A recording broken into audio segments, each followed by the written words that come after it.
Après plus de 10 ans à pêcher au leurre, il est temps pour moi de passer à autre chose. Je vais devoir changer mon approche et m'adapter face à tous ces changements.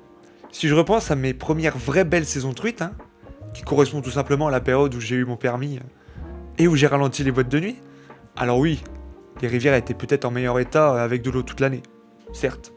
Mais surtout on pêchait pour une chose, prendre du poisson. L'obsession et la hantise du capot m'a posé une seule chose, me tourner vers la technique la plus efficace, celle qui allait me donner le plus de résultats. À l'époque, c'était donc le verron manié, technique avec laquelle j'ai fait mes armes, qui permettait d'attraper les plus gros sujets, des poissons qui, s'ils ont atteint de telle taille, étaient grâce à leur extrême méfiance. Donc quoi de mieux qu'un lapin qu'elles ont l'habitude de voir, de côtoyer, et dont elles se nourrissent toute l'année, pour réussir, et c'est là que le mot prend tout son sens, à les leurrer. Est-ce que vous commencez à comprendre où je veux en venir ? Si j'accorde énormément d'importance à la compréhension de notre environnement, et celle-ci sera abordée de plus en plus régulièrement sur cette chaîne, il est important de redonner du sens à notre pêche et de se poser les bonnes questions sur ce que l'on cherche réellement à faire. Veut-on proposer une proie à une truite qui serait éventuellement en chasse ? Déclencher son agressivité ? Titiller sa curiosité ? Ou encore miser sur son opportunisme en lui proposant une proie facile ? Une fois qu'on a compris ça, et qu'on a compris que le comportement de la truite peut changer en fonction de la saison, en fonction des régions, mais aussi en fonction de la journée, alors il y a une chose que l'on comprend.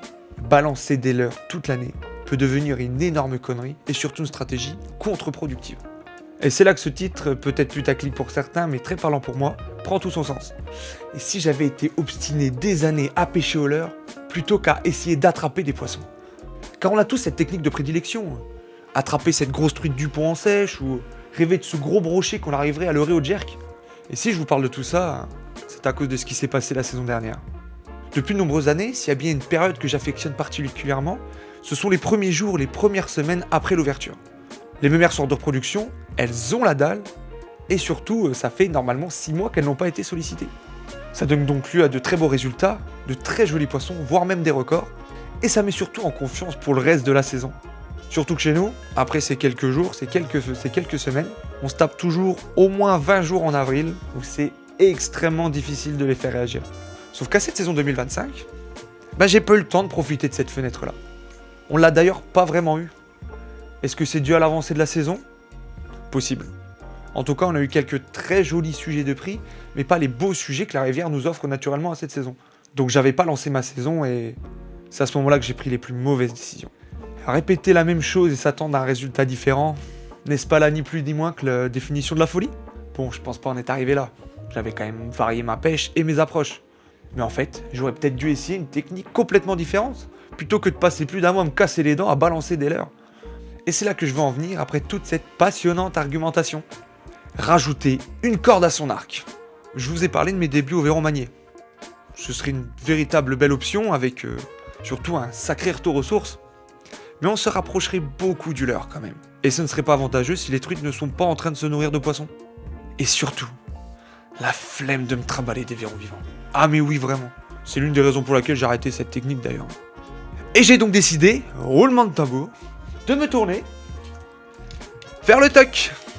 Un véritable retour à la terre, sans mauvais jeu de mots, et une technique vieille comme le monde, et qui a toujours pris, et qui prendra encore et encore beaucoup de poissons. Alors peut-être que pour certains, je suis passé du côté obscur, et peut-être même que pour d'autres, j'ai carrément perdu en virilité. Quoi qu'il en soit, je suis persuadé que c'est la technique qui me permettra de m'adapter à plein de situations, mais également, et j'en suis tout excité, d'apprendre une nouvelle technique. Et d'ailleurs, on va s'y mettre tout de suite. Mais avant tout ça, il me faut une tenue adaptée. Voilà. Il manque un petit truc peut-être, non ? J'en fais peut-être un peu trop là. Mais à présent, il me faut des munitions, donc direction le compost, et après avoir bien miné le jardin, voici comme dirait un célèbre youtubeur, des motoculteurs. Et nous voilà maintenant fin prêts pour aller pêcher. Hop là, et c'est plusieurs semaines après cette vidéo qu'on se retrouve au bord de l'eau les amis. Et le souci à la pêche, c'est qu'il faut composer avec le vivant, donc on n'est pas maître de tout. Donc j'ai eu l'occasion d'aller faire un peu de deuxième catégorie, un peu de première catégorie. J'ai pris ma première truite au top, mais pas assez qualitatif pour vous montrer une vraie belle session. Et c'est pour ça qu'aujourd'hui, je vais me rattraper et je vous emmène sur un petit ruisseau hyper sympa. Ça a l'air vachement encaissé quand même, ça a l'air très encombré. Je pense que ça va être technique, heureusement on a une grande canne. Et il paraîtrait qu'il y a de la truite là-dedans. On va pas plus tarder parce que j'ai vraiment envie d'aller découvrir ce qu'il y a là-dedans et de vous montrer les premières truites de cette session. C'est parti. Allez les amis, on attaque et surtout, je n'avais pas encore, et ça a volontairement plombé la ligne, puisque je m'attendais à voir combien il y avait de courant. Donc là, vu ce qu'on a, je vais commencer tout tranquillou. Là, je crois que j'ai 0,3. Donc on va mettre ça et on avisera, on changera au fur et à mesure de la session et au fur et à mesure des postes et du niveau d'eau qu'on va rencontrer.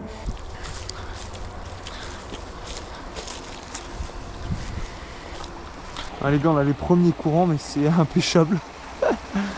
C'est vraiment impêchable. Je vais continuer de remonter un peu parce que pour l'instant, ouais, ça va être compliqué les gars. Est-ce que je tente une percée là-dedans? Tiens. Oups là, oula. Où ils sont les barbelés ici hein? Oula. J'arrive pas à en laisser une pendue. T'es mal le pantalon. Ah. Évitez de venir avec le jean Levi's tout neuf parce que vous allez pleurer. Hein. Bon, heureusement au moins là, j'ai pas mes waders. De toute façon, ils sont déjà assez de trous comme ça. Oh putain. Alors. Ok, d'accord. Ok, d'accord. Pour l'instant, il n'y a rien du tout. Je pense pas que je sois sur la bonne portion. Il va falloir que je. Il y a un peu de ragondin en face, hein. Ah, vache.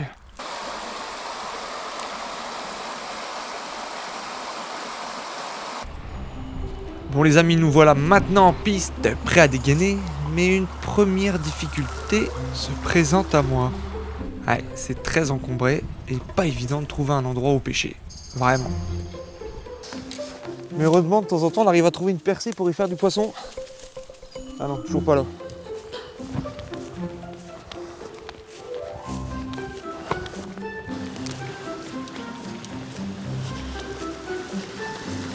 Toujours pas de place. Vous voyez, c'est beaucoup des spots comme ça là. Ah, qu'est-ce que tu veux pêcher là-dedans toi? J'ai vraiment pas l'impression de bien pêcher, hein, mais vraiment pas. J'ai pas l'air d'avoir grand chose là-dedans. Je sais pas où sont les poissons, je sais pas si je vais les trouver dans des trous, dans des endroits où il y a beaucoup de. Où il y a des écumes comme ça avec du courant. Je sais pas trop. Hein. C'est vraiment pas facile à pêcher. Hein. Oh, les puristes ils vont péter un câble. J'ai pas le choix là. Pour moi il y a moyen qu'il y ait une truite là-dedans. Ah j'ai plus de verre. Bon ouais frérot, t'as plus de verre. Qu'est-ce que tu veux choper un truc si t'as plus de verre? On va essayer de mettre un bon godin là, on va voir si la truite elle veut manger un bon gros godin. Hein? Bon allez, je reprends ma technique. Allez la botte secrète, vas-y, il y a bien une grosse là-dedans. Allez. Chope là.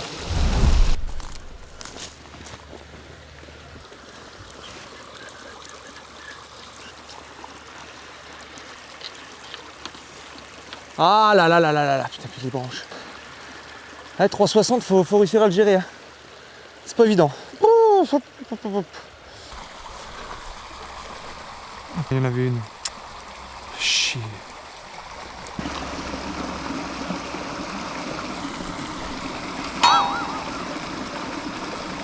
Oh non. Oh, je l'ai loupé. Ah, je m'y attendais pas. Bon les gars, ça devient intéressant là, juste sur le bas là, j'en fais barrer une belle. Là je prends une énorme tape. Elle m'a piqué mon verre. Pourquoi elle se met quoi? C'est un délire. Oh le toc les gars, c'est pas facile. Hein. Franchement. On va voir si elle revient ou pas. Hein. Surprise.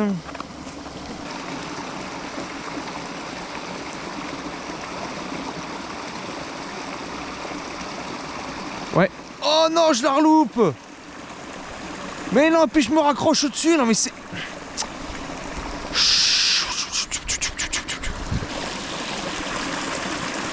Elle m'a repiqué mon verre. Non mais... C'est un truc de fou. C'est un truc de fou. Tu le sens là, l'amateur là. Je vais lui en remettre un, mais vas-y, je vais pas faire que ça non plus. Je prenais rien sur le bas là, c'était très sableux, un peu plus large. Allez, je vais faire ma première truite de la journée. Tu peux louper 2 fois une truite, mais pas 3. C'est ce qu'ils disent, hein. Ah, ou alors ils disent jamais 203 loupés.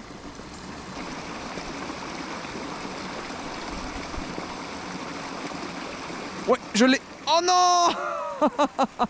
J'ai vu la queue. Non. Voilà, elle reviendra pas là. À moins qu'elle soit vraiment maso, mais... Elle a repris. Elle y est. C'est nappe. C'est n'importe quoi. Regardez dans quoi je l'attrape. Ouais. C'est incroyable. C'est une truite, hein? Bah oui, c'est une truite. On la drop. On la drop. Ouais. Oh, elle est belle. Oh, elle est superbe. Elle est superbe. Putain, elle est revenue 3 fois. Regardez ça. Hop.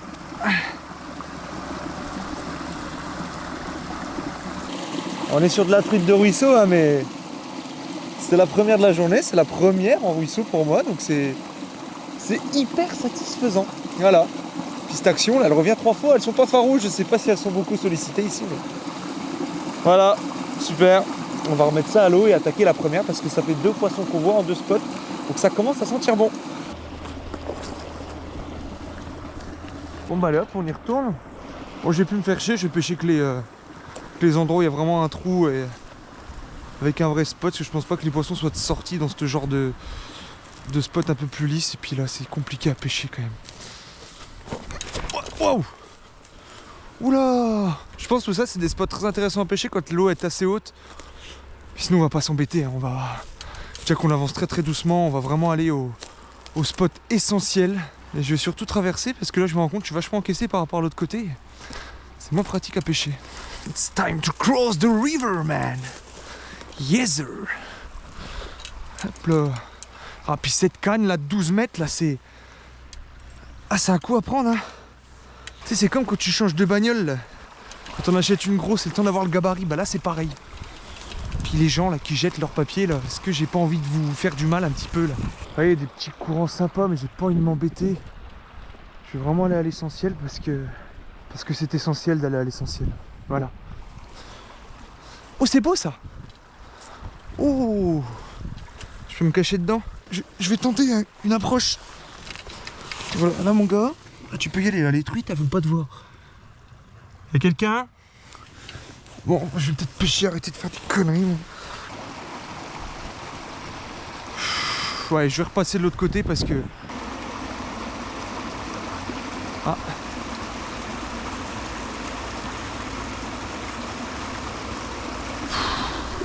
Oh, ça valait le coup de faire le tour, tiens. Encore un choix payant, ça. Oh, la misère. Bon, les gars, on est à facile 1 heure de pêche, là. Je vais redescendre parce que il y avait encore possibilité de monter, mais il a l'air très encombré, j'ai pas envie. J'ai pas envie, là, le soleil est déjà bien redescendu, donc... je vais retourner faire 1 ou 2 postes de ce côté-là, que j'ai pas pu faire de l'autre côté. Parce que j'ai beaucoup alterné, donc j'ai fait un coup la berge de gauche, un coup la berge de droite. Bon là en tout cas cette heure-ci c'est beaucoup plus joli, ça c'est clair que... Mais c'est très compliqué, il n'y a pas beaucoup d'eau et les postes sont très limités, donc... Je vais retourner vous faire quelques postes, et puis j'ai fait barrer une belle truite à un moment, et ça fait déjà un petit moment, donc il y a peut-être moins qu'elle soit recalée, puis en attaquant de l'autre côté, enfin... J'en sais rien, mais... On va essayer de sauver la pêche comme ça. Allez, c'est parti. Bon les gars, j'en ai fait barrer une belle en montant là tout à l'heure. J'essaie de la prendre, là je vais lui mettre un bon gros ver de terre là. Voilà. Voilà, je vais lui mettre un bon gros ver de terre. On va voir si elle en veut. C'est là si on la prend, elle est belle. Hein. Elle est belle pour le ruisseau, c'est un joli poisson.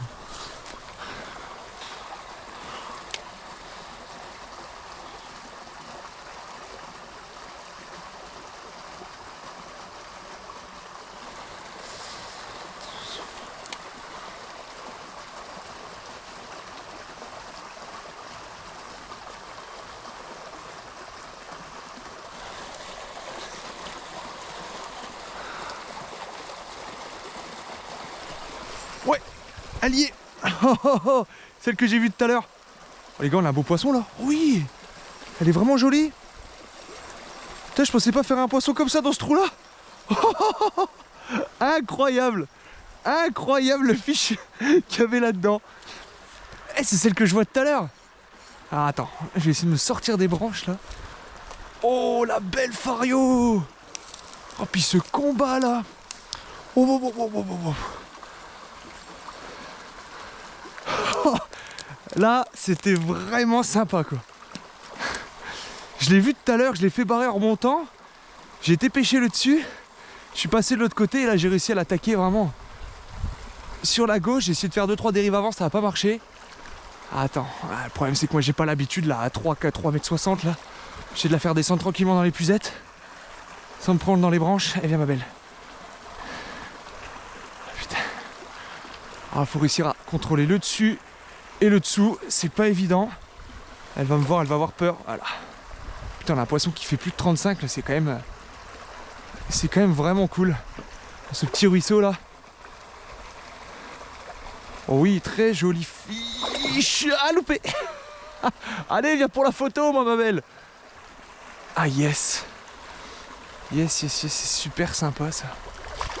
Elle va pas se laisser faire. Hein. Ouais. Là, il y a poisson, là. Là, il y a vraiment poisson. Regardez le spot. Incroyable.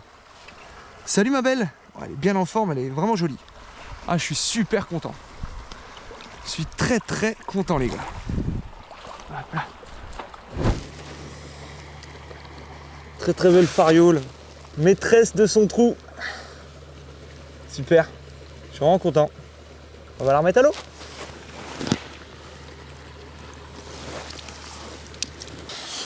Eh ben écoutez les amis, c'est sur cette très belle action, ces belles images qu'on va s'arrêter là. Je me suis assis dans l'eau. Putain, sans déconner. Ah la vache. Bah oui, tant pis, on n'est plus à ça près. Bon bah vous l'aurez vu, le TOC c'est quand même pas facile hein. Bon c'est vraiment une pêche, c'est un style de pêche, c'est un savoir-faire à part entière. Surtout dans des milieux un petit peu encombrés comme ça, c'est quand même pas facile mais c'est des super sensations. Bon là vous avez vu, il n'y a pas beaucoup d'eau sur ce spot donc je me suis vraiment ciblé les écumes tout simplement. J'ai pêché vraiment un tout petit tronçon, j'ai pas beaucoup de temps. Mais je voulais vraiment vous montrer que le TOC ça peut être une très bonne technique. On est dans la période un peu chiante, là on arrive vers le mois d'avril et puis je sais qu'au leurre c'est compliqué. Je reviendrai ici quand il y a un petit coup d'eau parce que là ce qui se passe c'est qu'il y a des très beaux tronçons mais les truites elles sont calées. Et quand il y a de l'eau, elles sortent de partout. Bon là c'est facile, on les trouve, elles se cachent, il y a les écumes et il y a beaucoup plus de profondeur. Donc c'est des poissons qui sont beaucoup plus faciles à prendre quand on arrive à bien pêcher à l'aplomb. Mais sinon, enfin voilà, je vais pas rentrer dans le technique parce que j'y connais pas grand chose dans cette pêche. Je voulais juste vous montrer qu'il n'y a pas que le leurre dans la vie. Il y a le TOC aussi, de toute façon c'est en train de se démocratiser. Et j'ai beaucoup à apprendre et j'ai hâte d'aller pêcher des rivières un petit peu plus grosses où je me prendrai déjà moins partout parce que c'est vrai que c'est le côté un peu chiant ça. Je pense qu'il faut une plus petite canne pour pêcher ici. En tout cas c'était bien plaisant et voilà. J'espère que ça vous a plu les amis et je vous dis à bientôt pour de folles aventures. Ciao. Voilà, j'espère que ça vous a plu les amis, que je vous aurai montré de beaux paysages. Et je vous dis à bientôt pour de folles aventures. Ciao. Merde. Attendez, je voulais y arriver pour le faire bien, parce que sinon c'est un peu con. Ciao. Ouais. Je suis en train de passer pour un naze là. Ciao. Non, je vais péter l'objectif. Attendez, faut que j'arrive vraiment à le mettre dessus, mais de toute façon la vidéo s'arrêtera pas tant que j'arriverai pas à le mettre dessus. Hein. Voilà, j'ai réussi. Allez.